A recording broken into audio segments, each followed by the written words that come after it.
I'm sure everyone knows what I'm talking about when I mention those snippets from movies that you get on your For You page, and for some reason, they're always way more interesting than when you actually sit down to watch the film.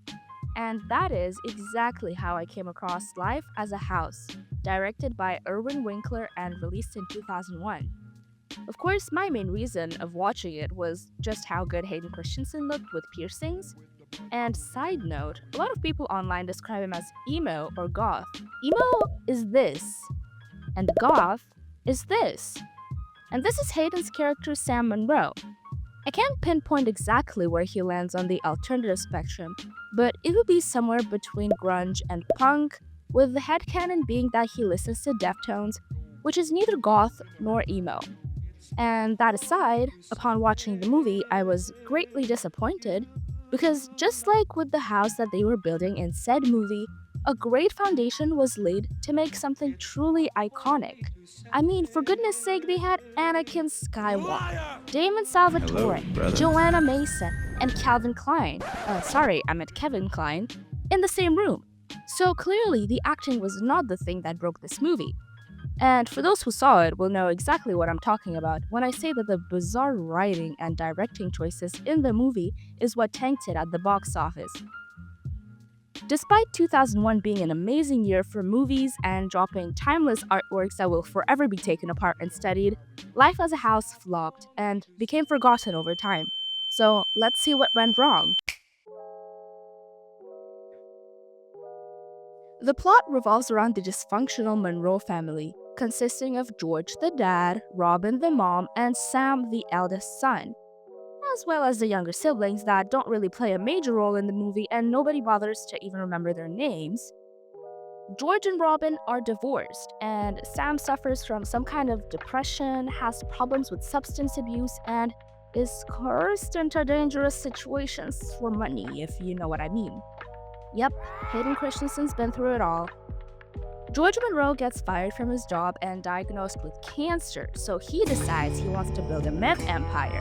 No, wait, wrong movie. He decides he wants to do one final thing before he passes, and that is to tear down his old family home where he lived with his ex wife Robin and his son Sam to build a new house that he can leave for Sam to stay in. Sam and George's relationship is pretty alright. Well, it's not the best.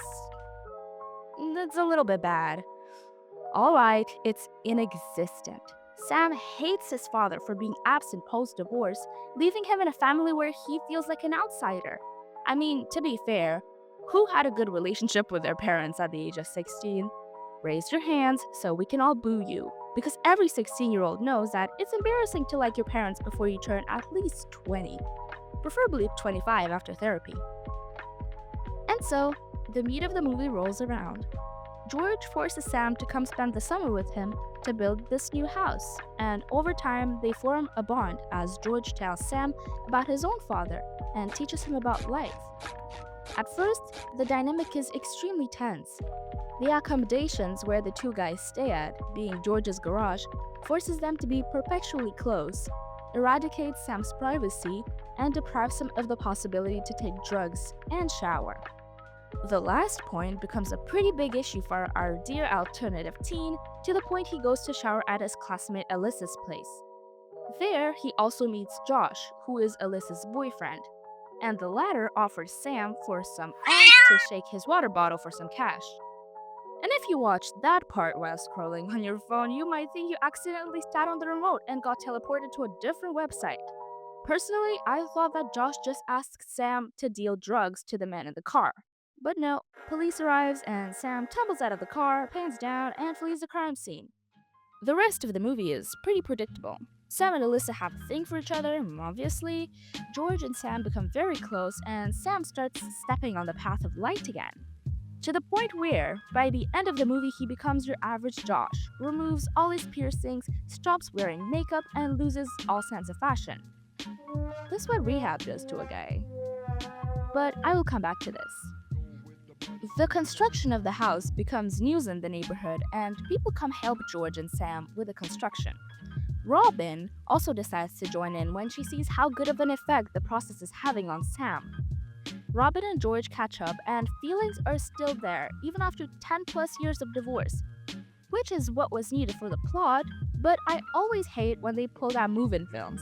Like, have you guys met divorced couples? These people despise each other, slightly dislike at best, but Hollywood is under the impression that one heartfelt montage can undo years of resentment. There is also the weird plotline of Josh sleeping with Alyssa's mother, which was definitely an interesting choice. George gets weaker and sicker and is constantly on strong pain medication and eventually passes away, but not without seeing his house fully built and knowing he left something for his family. Overall, it's an emotional movie about a broken family, which is a relatable concept that could have resonated with so many people. And it definitely had some great ideas, nice dialogues, and honestly phenomenal acting on Hayden Christensen and Kevin Kline's part. That was the only reason I did not turn off this movie in the first 10 minutes of watching it. However, aside from that, the pacing was horrible, with some parts like the emotional devastation of Sam when finding out about his father's cancer were glossed over pretty quickly, while the plotline of Sam and Alyssa's relationship felt like it did not have enough screen time for us to understand its proper development. Them as a couple was expected and pretty much hard launched towards the end of the movie, with us having basically no idea how it happened, as Alyssa previously told Sam she would want him as a friend only. Alyssa's character could honestly have been completely removed from the movie and it would not make a big difference. She exists less as a character and more as a narrative accessory. She's there because the genre expects a love interest, not really because the story actually needs her.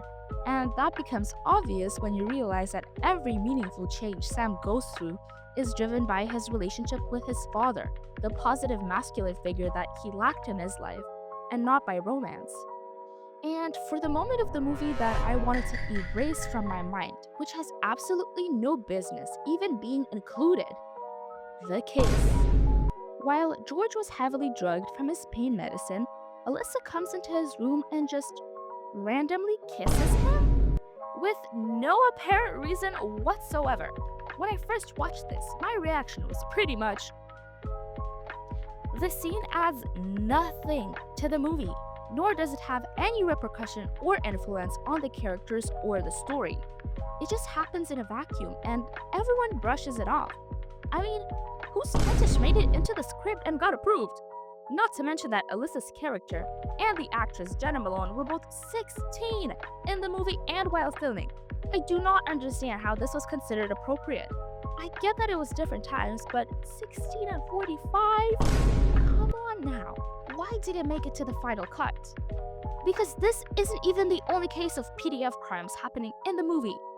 Like I mentioned previously, Alyssa's mother had an inappropriate relationship with Alyssa's boyfriend Josh, for no reason pertaining to the plot, because when Alyssa finds out, she's a bit mad at her mom, yeah, but it does not change her character, and a few scenes later, they reconcile. Then what was the point?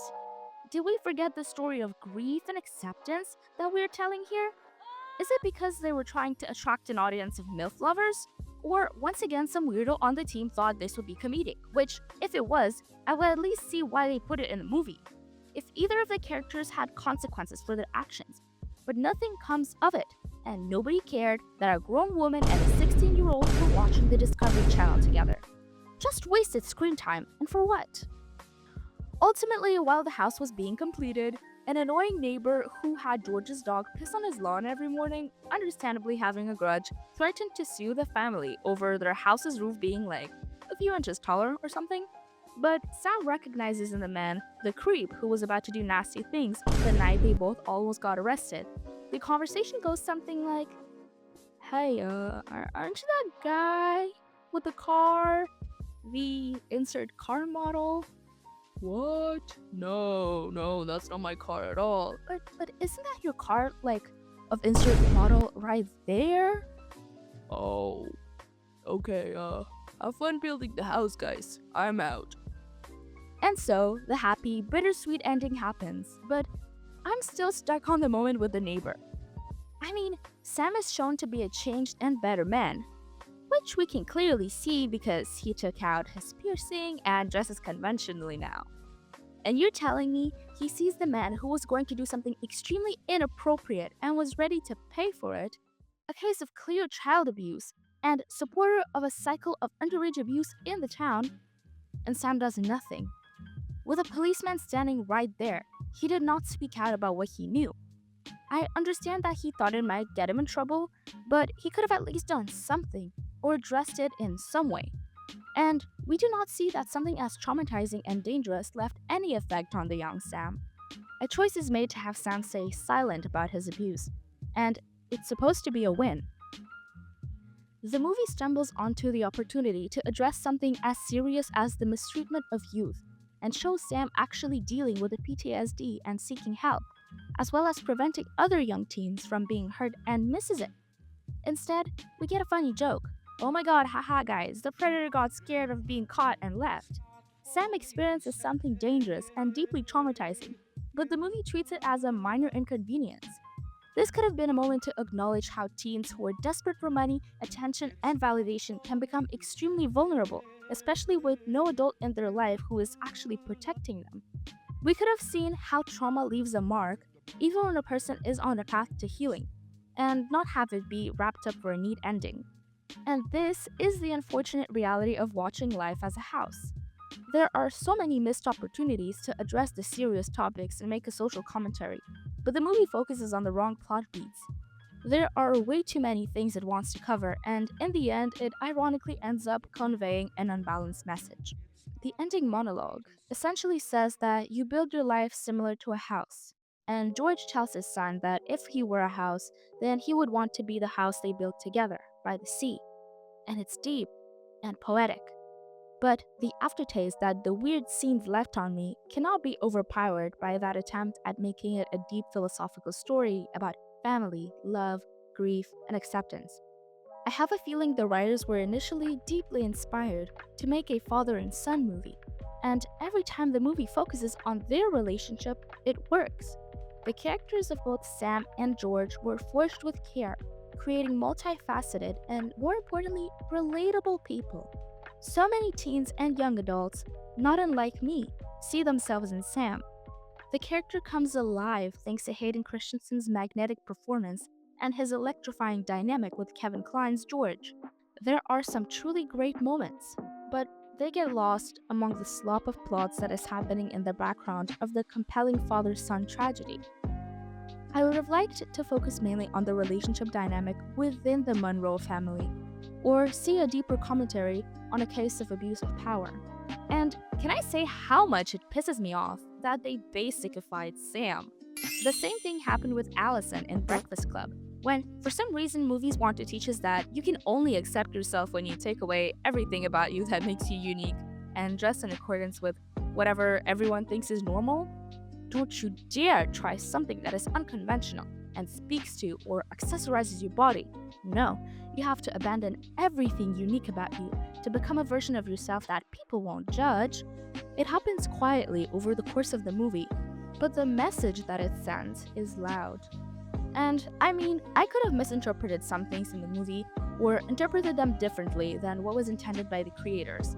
Surely many see something that they deeply relate to, if even Brad Pitt himself said that Life as a House made him cry. For me, I see the themes and ideas that were intended to be discussed and got a bit lost among the shock value elements. I think that self expression is beautiful and leads to self discovery. And if you don't go through your ugly phases, you will never eventually be able to find that one thing that works for you. Even if you find that alternative styles aren't your thing, it's better to have tried them and know that's not what you like. Stay sharp, and until next time.